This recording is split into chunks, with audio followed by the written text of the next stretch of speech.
የአንድ ሚስት ባልና የሁለት ልጆች አባት በቦሌ ቤተክርስቲያን ያው በሽምግልና ማገለግላለሁ። የተባረከች ሚስት አለች፣ የተባረኩ ልጆች አሉ። ይበልጣል፣ ዘሪሁን፣ አብያ እዚህ ሌላ ጌታ ይባረክ። በእውነት እዚህ መንፈስ አለ። በእውነት ትልቅ መንፈስ የእግዚአብሔር ክብር አለ። በእውነት እግዚአብሔር ይመስገን። አንተ ጸሎት እንጸልይ ጌታ እንዲያስተምረን።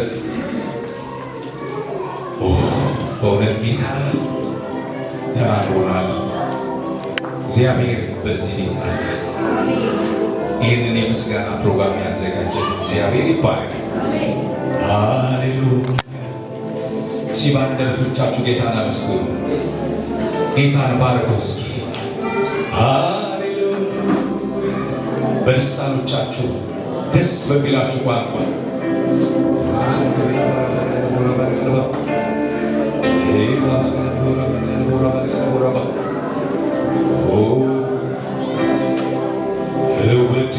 እወድሃለሁ እጅግ አብዝቼ ከልቤ ጋር እጄን አንስቼ በምን ቋንቋ ከቶ ልገልጸው የልቤ አምላክ ሆይ እወድሃለሁ እጅግ አብዝቼ ከልቤ ጋር እጄን አንስቼ በምን ቋንቋ ከቶ ልገልጸው የልቤ አምላክ ቃላት ባገኘሁና አወራው ያንተን ምስጋና የልቤ በደረሰልኝ ላንተው ክብር ቃላት ባገኘሁና አወራው ያንተን ምስጋና የልቤ በደረሰልኝ ላንተው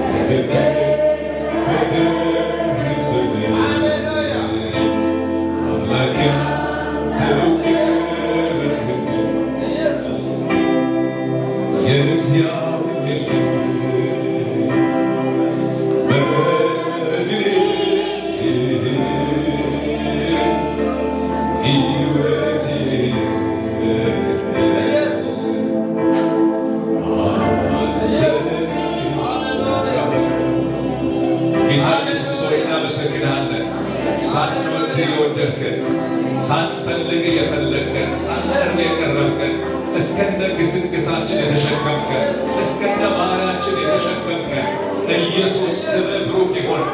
የእኛ ባህሪያችን ለሰው የሚከብድ፣ ለጓደኞቻችን የሚከብድ፣ ለወላጅ ዘመዶቻችን የሚከብድ ባህሪ እግዚአብሔር ሆይ እስከነ ባህሪያችን የተሸከምከን ትከሻ ሰፊ የናዝሬቱ ኢየሱስ ስምህ ብሩክ ይሁን። ስምህ ብሩክ ይሁን። ሰው እግዚአብሔር ሆይ አይሆንም አትረባም የተባለው እዚያ ደርሽም እዚያ ደርስም የተባልነው በምህረት ተሸክመን እዚህ ስላደረስከን ስምህ ብሩክ ይሁን። የመኖራችን ሚስጥሩ አንተ ነህና ስምህ ብሩክ ይሁን። ዛሬ ደግሞ ዕድልን ሰጥተህን ጌታ ሆይ ከመስከረም 1 ጀምሮ እስከ ሰኔ ዛሬ 28 ያንተ ምህረት እጅግና ጠብቆን እኛን እችን ቤተክርስቲያን ምድራችንን ቤተሰቦቻችንን ጠብቀን ለዚህ ቀን ስላበቃ ስምህ ብሩክ ይሁን። ብሩክ ይሁን ጌታ ሆይ። ስለዚህ ቤተክርስቲያን እንባርካለን። ስለ ነቢያቶች፣ ስለ ፓስተሮች፣ ስለ አገልጋዮች፣ ስለ መሪዎች፣ ስለ ዲያቆናት፣ ስለ መዘምራን፣ ስለ ሕፃናቶች፣ ስለ ልጆች፣ ለወጣቶች፣ ስለ እያንዳንዳቸው እንባርካለን። አንተ በዚህ ቤት ስላለ ተባረክ። ሁል ጊዜ ጊዜ እግዚአብሔር ሆይ እየተናገርካቸው ስላደረገው እናመሰግናለን።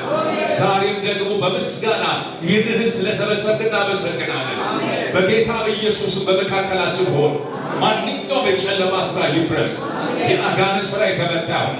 ከሁሉም የማሰው ታናሹን ሰው እርዳኝ ኢየሱስ። እግዚአብሔር ነቢዩን እየጠየቅ ነበረ። ሚኬሲ ሰዓት አለ ያልኩት ነበረ። በህግም በሁለቱ ስንት ደቂቃ ነው ያልኩት ነበረ። ሚሞሪ ላይ ስላለ እሱም ነገር ይሾካለኝ። ጌታ ይባረክ። ለካ በእኛ ቸርች አይደለም። ጌታ ይባረክ። እግዚአብሔር የተመሰገነ ይሁን። አያስፈልግም ማለት አይደለም። ያው እግዚአብሔር ይመስገን። ዛሬ ነቢዩ ከነገረኝ ጊዜ ጀምሮ በመጀመሪያ ይቅርታ 7 ሰዓት ድረስ ነው ያለ ይቅርታ እያለ ትዕግስት ማድረጊያ 6 ተኩል ነው የጌታ እራት ስላለ እሱ ሲሰጥ መሰናል ተሻፈርኩኝ። በዛ የኔ መኪና ስላለታችን ውስጥ ቶሎ መጣ። ስሙ ብሩክ ይሁን። ዛሬ ከእግዚአብሔር ቃል የምንከፋፈለው ከነገረኝ ወዳጄ ከነገረኝ ጊዜ ጀምሮ ምንድን ነው ያል እግዚአብሔር ጠይቀዋለሁ። ጌታ ቀደምም ዘማሪው በልቤ አጸናው። ያንን ቃል ለማካፈላችሁ ትንቢተ ኢሳይያስ ምዕራፍ 49 ያለው ቃል ዛሬ እንከፋፈላለን። በዚህ ቃል ኮንፎርም ማድረገኝ እግዚአብሔር ደግሞ በቃሉ እግዚአብሔር የተመሰገነ ይሁን። በዚህ ቃል ጥቂት እግዚአብሔር ቃል ለማካፈል ወደ ጸሎት እንገባለን። ከዛ በኋላ ጥቂት እግዚአብሔር ቃል ካካፈልኩኝ በኋላ እግዚአብሔር ቢፈቅድ እንጸልያለን። እግዚአብሔር የተመሰገነ ይሁን። አሁን ሸጋ አይደለ? ሸጋ ጌታ ይባረክ። የእግዚአብሔርን ቃል የምንከፋፈለው ሁላችሁም የእግዚአብሔርን ቃል ታወጣላችሁ። ትንቢተ ኢሳይያስ 49 ከ8 ጀምሮ ያለውን ክፍል ከቁጥር 18 ያለውን እስከ 17 ያለው ትንቢተ ኢሳይያስ ምዕራፍ 49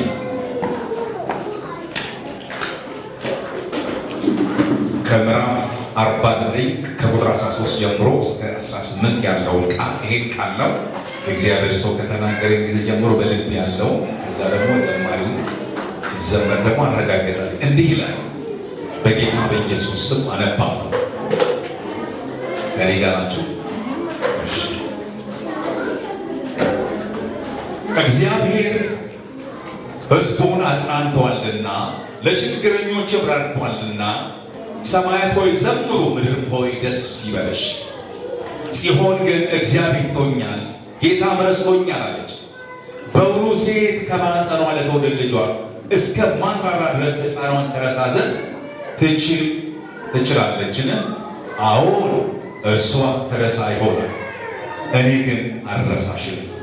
እነሆ እኔ በእጄ መጽሐፍ ቀርቼሻለሁ፣ ቅጥሮችም ሁልጊዜ በፊቴ ናቸው፣ ልጆችም ፈጥነው ይመጣሉ ይፈርሹማል እያለ ይናገራል። ልናገር የፈለግኩትን ሐሳብ ቁጥር 16 ያለውን ነው። ከቁጥር 1 ጀምሮ ጽዮን ግን እግዚአብሔር ትቶኛል፣ ጌታም ረስቶኛል አለች። በውኑ ሴት ከማኅፀን ለወለደች ልጇ እስከ ማጥራራ ድረስ ሕፃኗን ትረሳ ዘንድ ትችል ይሆናል? አዎ እርሷ ትረሳ ይሆናል፣ እኔ ግን አልረሳሽም። የመልእክት ሐሳብ እንዲህ ብል፣ ጌታ አይረሳም። በቃ ጌታ እንዲህ ያለ ጌታ አልረሳም። ምንም መገለጥ ያስፈልግበት ከዚህ ላይ በእውነት በጌታ ከዛም ዘማሪው ጌታ ሆይ አንድ ነገር አስባለሁ፣ ጌታ ሆይ የምሰጠኝ መልእክት ኮንፎርም አድርግልኝ እላለሁ። አይተህም ጌታ ሳያስብራ ዘማሪው አረጋገጠልኝ። ስሙ ብሩክ ይሁን።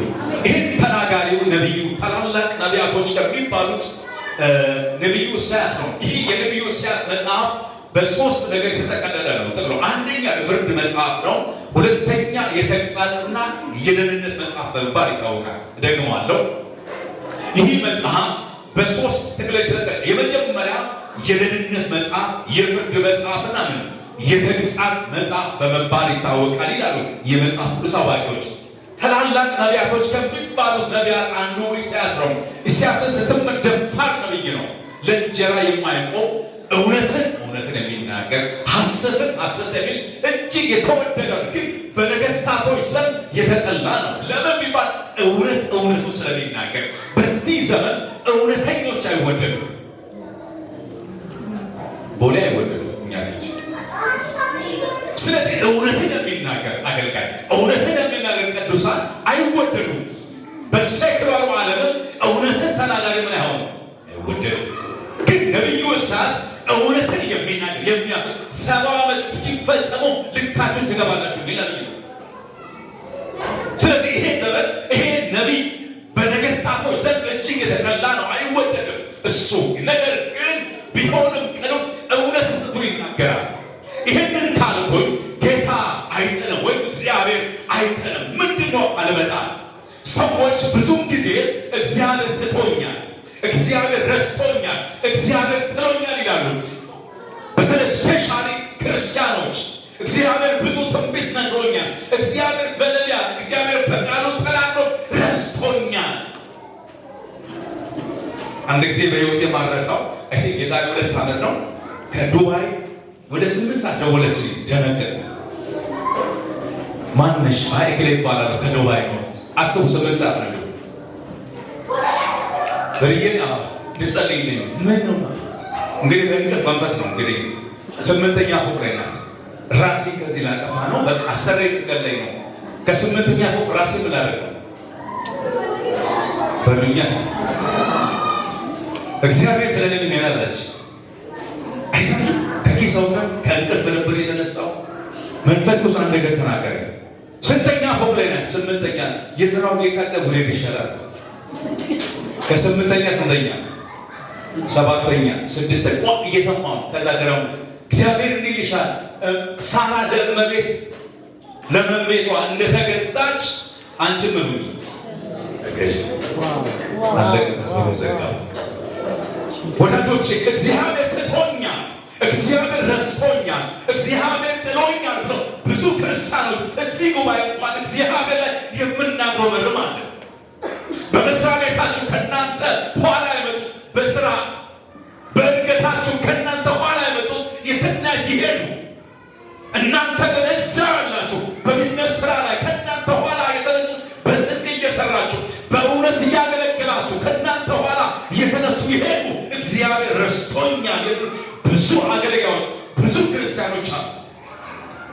ጌታ ትቶኛል፣ ከኔ ጋር የነበረች አገባች፣ ወደን ከበረች፣ እግዚአብሔር ባረካት፣ እኔ እኮ እዚህ ነኝ ብለው ብዙ የሚያጎመርሙ ቅዱሳን እግዚአብሔር ግን ትቶኛል።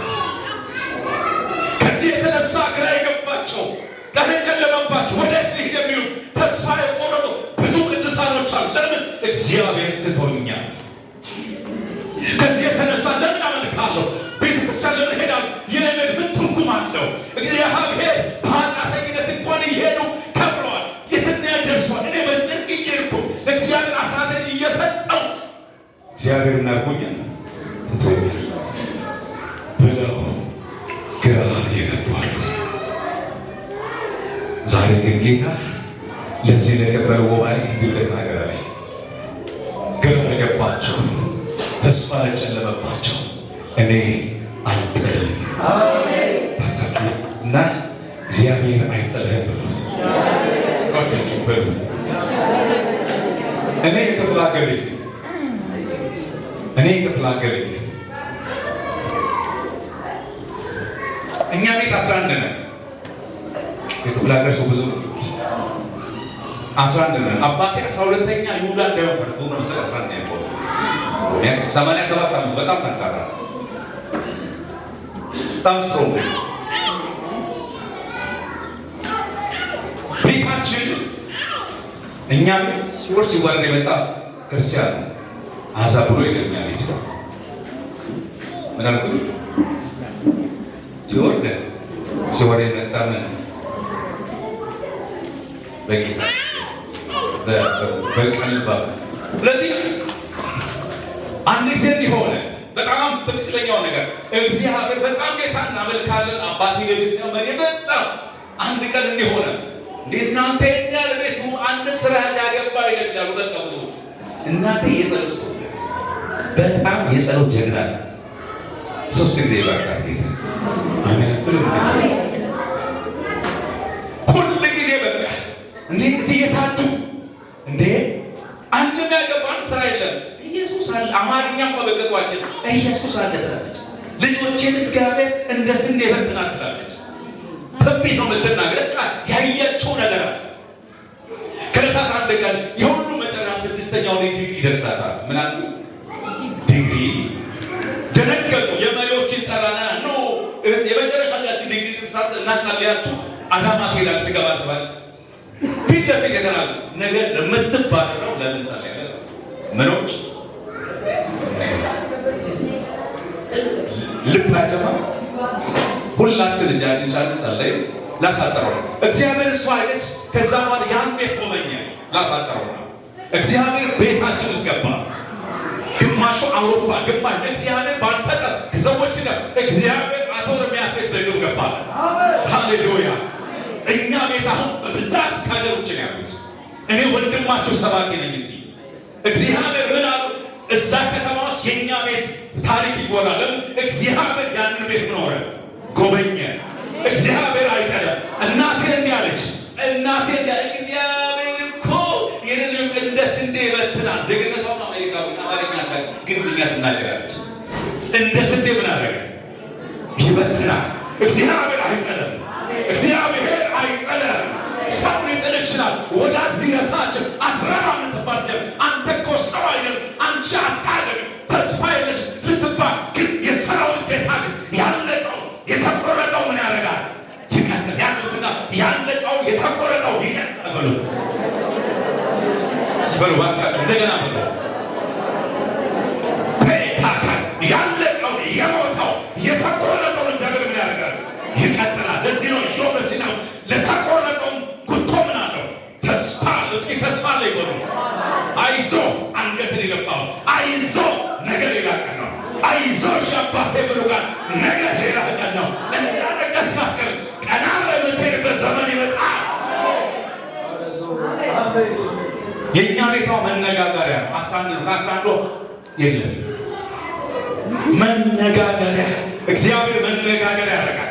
ተነሳው ስትባል እግዚአብሔር ኮደድ እያለ ዘመን ሲመጣ የተዘጋው ይከፍታል። እግዚአብሔር አይጠልም። ያዙትና ጌታ አይጠልም በሉት። ድገሙ እባካችሁ። አሁን ትንቢት ነው። ድገሙ። አይዞ አይጠልም። አይዞ ወንድሜ አይዞ። ተመረቀ ቁጭ ብለህ ተቀመጥ። ሳታገቢ ቁጭ ብለሽ አይዞሽ። እግዚአብሔር ጊዜ አለው። እግዚአብሔር ጊዜ አለው። አንድ ጊዜ ወንጂ የሚባል ሀገር ላገለግል ሄድኩኝ። ወንጂ ሸዋ የሚባል ታገለገልኩኝ። በኋላ ወጣት ናት ቲንክ የ26 ዓመት ፕሮግራሙን ጨርሼ ለምሳ ሄድኩኝ። ሳበች ልብሴ ወጣችና ጸልይልኝ አለች። ምን ብዬ ልጸልይ? ብዙ ትንቢት ተነግሮኛል። ፊገምተው ማዲያ የ26 ዓመት ወጣት ነች። በቃ እግዚአብሔር ትቶኛል። እግዚአብሔር ትቶኛል። አሁን እኔ የት እንደምሄድ አላውቅም፣ ግን ፓስፖርት ጁባ ይባላል። ጁባ ሰምቼ ማለት ነው። እዛ ላይ ለምን በቃ ከገደለኝም በቃ እግዚአብሔር ምን አድርጎኛል? ከኔ ጋር የነበሩት ሁሉ ስለዚህ በቃ አለቀስኩኝ። በቃ በእውነት እግዚአብሔር እኔ 6 ቶች ስለሚ እና እዛው መንገድ ላይ ተንበረከከ። ጌታ አንድ ቃል አመጣ። ሁለተኛ ነገሥት ነገ በሰማርያ መልካም ይሄን ብቻ ተናገረ። ነገ በሰማርያ መልካም ነው። እሺ በቃ ተነስ በቃ ሄጅ አልኳት። ከ1 ወር ከ2 ወር በኋላ እንደገና በተመሳሳይ ወደ 7 ሰዓት ላይ ደወለ። ትዕግስት ላይ ከሄድኩ እንጂ የሚገርምህ አይሻል ምናልኩ ይኸውልህ ባለፈው እኮ ጌታ ምን አልኳት። በሰማርያ መልካም እሺ ያልኳት። ከዛሬ 10 ምናምን በፊት አብረን እንማር ነበር። ወንጂ ያስኩል ትባላለች። የምስኪን ቤት ኮንጎ ያለች የምትማር ያቺ ኑሮ ይሻላል።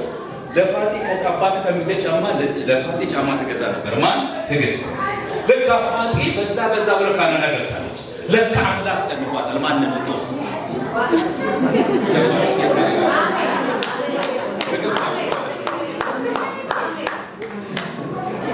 ተናገራችሁ።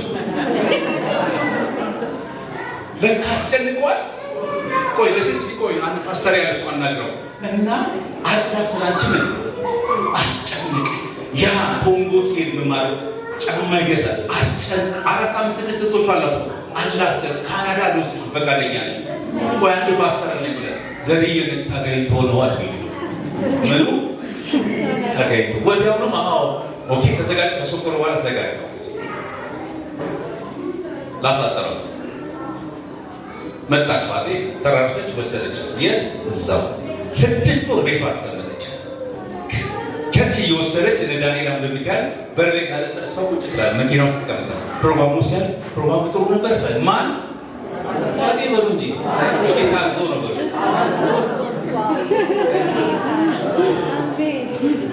6 ወር ከዚህ ፕሮግራሙ ትላል ትጂ በጣም አሪፍ ቆንጆ ነው ከዛ ማሻአላ ታለች ከዛ ከ6ኛ ወር በኋላ ቅዱሳን መጡ ፕሊስ እባክሽ ችምታችን ሲጭለኛ ያለው ኃላፊነቱን አስፈርማ በፍቅር አንድ ነገር ብሎ እስኪ ታዘው ነው ወደ yes ሃሌሉያ የኛ ጌታ ያሳል ሃሌሉያ ዛሬ የሚታዘዝላችሁ ሰዎች አለ የሚታዘዝላችሁ ሃሌሉያ እግዚአብሔር ያሳል ሃሌሉያ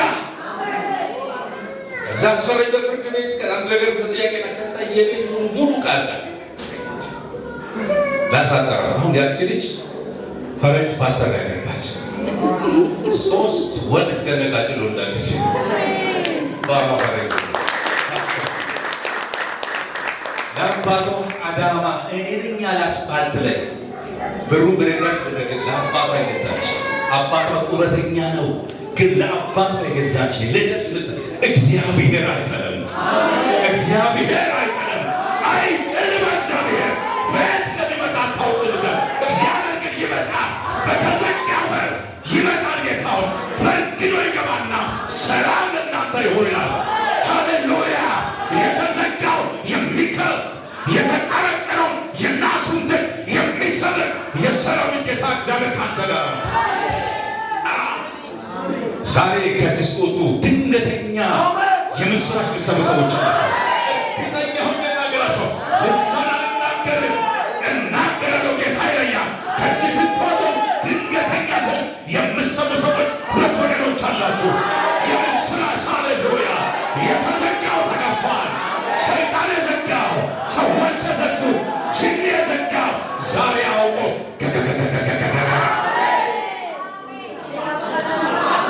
እዚህ ቤት መንፈስ አለ ሁሉም በጌታ ፊት ናቸው ኃይለኛ ፓስተር ነቢይ ኃይለኛ መንፈስ አለ እዚህ ቤት ሆ ሃሌሉያ የእግዚአብሔር ልጅ በጉባኤ ያለው እንዲህ ይለኛል ዛሬ ጌታ መንፈስ እንዲላል ዛሬ በቀል የሚቀቡ ሰዎች አሉ ጸጋቸው የጣሉ የዝማሬ ጸጋ የትንቢት የጣሉ ዛሬ ይነካሉ ዛሬ በኃይለኛ ቅባት የሚነኩ ሰዎች አሉ እግዚአብሔር በነሱ ሴት ነቢያቶች ይነሳሉ ሐዋርያዎች ይነሳሉ ወንጌላዊ ዘማሪ ይነሳሉ ጸጋቸውን የጣሉ ዛሬ ቅባት ይነሳል ቻካታካቶራ ኦያቶሳካ ጌታ አይደለም በቅጭት ተናግረ ብቻ በሰማይ ለጥሩ አባታችን ነው ስምህ ይቀደስ መንግሥተ ትምጣ የሚለውን ብዬ ብቻ ብሄድ አቤት እንዴት ደስ እንዳለኝ ጌታ ምን ያደርግም ያዘውትና ጌታ በፍጹም አይቀርሽም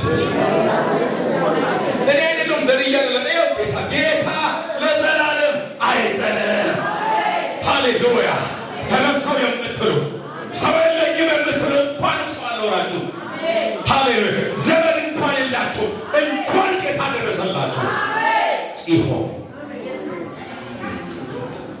እግዚአብሔር ሕዝቡን አጽናንቷልና ለችግረኞቹ ራርቷልና ሰማዕቶች ምን በሉ ደስ ይበሉ ምን በሉ እልል በሉ ሃሌሉያ ጌታ ግን ጽዮን እግዚአብሔር ትቶኛል ረስቶኛል በውኑ እናት ከማህፀን የወለደች ልጇን ተረሳ ይሆናል በእርግጥ ምትሆናል ተረሳለች እኔ ግን ምን አይነት አምላክ እስኪ አስቡ ምን አይነት አምላክ የማይረሳ ምን አይነት አባት እንኳን ይረሳል ይረሳል ይረሳል። እናንተ ምን አይነት አምላክ ነው? ትልቁ እግዚአብሔር አረሳ አይበቃም እንዴ? በማቴዎስ ወንጌል 28 ላይ እኔ እስከ ዓለም ፍጻሜ ከባለ ምን ሆናለሁ እሆናለሁ ብሎ ፕሮሚስ ያገባ ያለ ለምን ትሄዳለህ? በጌታ ኢየሱስ ይህ መንፈስ ከኛ ላይ መጣው። አሜን አሜን። እንዲህ ብላት አንተ ንጉሥ ነህ። አሜን። አንተንም ያለው እግዚአብሔር አንተሁም ያለ እግዚአብሔር እንዲህ ከተናገረ ሆይ ምን አንገት አስደፋሽ? ለምን የሁሉ ጌታ እያለ ኢየሱስ ክርስቶስ ጌታ ነው። ጽዮን ግን እግዚአብሔር ትቶኛል፣ እግዚአብሔር ምን አለው? ረስቶኛል። ማነው ዛሬ ተረሳው የሚል? እኔ አላውቅም። ጌታ እንዲህ ተረሳው የሚሉ አሉ። አንድ ሰው አለ። ለዚህ ሰው መልእክት አለ ዛሬ። አሜን። እናንተ ልጆቻቸው እንድሮ የኔ ልጆች የምትሉ እኔ ብዙ ጊዜ በቤተሰብ ምሳሌ ይጠቀም። የኔ ታላቀት አለች በሁለት ዓመት በልጠኝ የዛሬ 18 ዓመት ነው ያገባች። እኔ ካገባው 16 ዓመት ልጅ አለ። ከኔ በፊት ነው ያገባች። 9 ዓመት ይሆናል። ባሏ የቃለ ሕይወት ሰብሳቢ ነው። የእንትኑ ትልቅ ፖዚሽን ላይ ያለ ሰው በየዓመቱ እንሄዳለን ልጆችን ክረምት። ምክንያቱም የቤተሰቦችን አገሩን የለምዱ አደረጋቸው ካልቸሩ ክረምት አሁን ከሳምንት በኋላ ወስዳቸው አገር ምን ነው እንዲያውቁ ማንነታቸው እንዲያውቁ አገሩን ከሰው ጋር ላይ እያንዳንዱ ነገር እንዲያፈልግ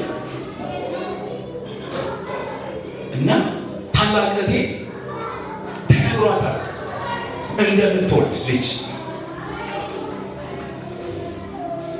በየዓመቱ ባህል አለኛ እንትን እላለን።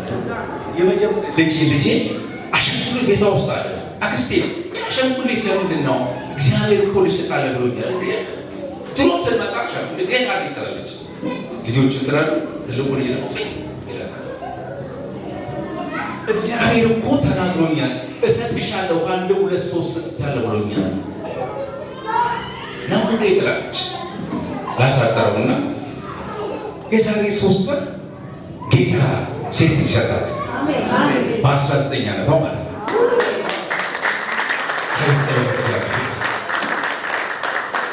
በከተማ ውስጥ መነጋገሪያ ሆነ። ምን ያለ ገና 2 ይቀረኛል ትላለች። እሱ ያለው ስንት ነው? 2 ሴት 1 ነው ያለኝ። አጨብጭባችሁ እንዳጨርሱ ገና አለ። እግዚአብሔር ምን ያደርግ? የገባውን ቃል ይፈጽማል። ሲያዙትና አንተ ረሳው፣ እሱ የገባውን ቃል ይፈጽማል። ይገባላችሁ። ሃሌሉያ። እኛ የረሳ ነው አንተ የረሳ እሱ ግን ይፈጽማል። ከ19 ዓመት በኋላ እግዚአብሔር ሴት ይሰጣት። እግዚአብሔር ታዲያ ይጥላል አይደለም? እግዚአብሔር ተመርቃችሁ ሲሄዳችሁ ቤት ውስጥ የወሸቃችሁ ግራ የገባችሁ በቃ እኔ እኮ ለመግባት ስራ ሰው የለኝም ያላችሁ አይዟችሁ፣ እግዚአብሔር ፋይሉን ያያል። የጎረቤት ልጆችን ድር ያለው እኔ አንድ ባንዳርኩ የምትሉ መልእክት አለኝ። ያንበሸብሻል፣ እግዚአብሔር ያንበሸብሻል። እኔ በቤት አይቻለሁ፣ በእናቴ ቤት እነሱ ማያገቡ እኮ ናቸው። ቆሞ ቀረ ተብሏል። አንቆሞ ቀረ የሚራብ ቀጥሎ ነው ያለ የልጅ ወደ 30 ምናምን ወደ 40 እየገባ ምን አልኩት? የልጅ ምላችሁ በጣም የልጅ ያየ ሰው 87 ዓመቱ ስትሮንግ ነው። ወዳጆቼ እግዚአብሔር ለተስፋ ቃል ምንድን ነው? ታማኝ። እስኪ ታማኝ ነው። ሃሌሉያ። ስለዚህ አይስማችሁ። እኔ መልእክተኛ ልኮኛል ወደዚህ ቤተክርስቲያን። እግዚአብሔር እንዲህ በላችኋል፣ አልጥልም ብሎኛል። እኔ